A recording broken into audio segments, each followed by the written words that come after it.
হানিমুনের জন্য গ্রিস কেমন হবে ডার্লিং? আমার সোনা, বলছি যে হানিমুনের জন্য গ্রিস কেন, আমার সরষের তেল দিয়েও চলবে। আমি ওই গ্রিসের কথা বলিনি, আমি গ্রিস দেশের কথা বলেছি। বলছি মা, এটা কি জিনিস? ডেটল। এটা দিয়ে কি হবে? কিছুই হবে না।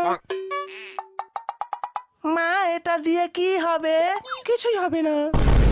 যখন ডেটল দিয়ে কিছুই হবে না, তাহলে এইসব ফালতু জিনিস কিনে তুমি টাকা কেন নষ্ট করো? এভাবেই তুমি বাবার টাকাগুলো নষ্ট করছো, আর বাবার বিড়ি খাওয়ার টাকা থাকে না। আগে আমার খুবই বিড়ি সিগারেট খাওয়ার নেশা ছিল। আমার তো বিড়ি না খেলে পায়খানাও হতো না। কিন্তু একদিন আমার মাসি আমাকে বিড়ি টানতে দেখে ফেলে। তারপর একদিন মাসি আমাকে বলল, বিড়ি সিগারেটের নেশা ছাড়তে হলে নিকোটেক্স খা। তারপর থেকে এখন আমি সিগারেট আর নিকোটেক্স দুটো একসাথে খাই। ডিঙ্কা চিকা ডিঙ্কা চিকা ডিঙ্কা চিকা। মোটা ভাই, তোমার কাছে ভালো জাঙ্গিয়া হবে যেটা সহজে ছিড়বে না?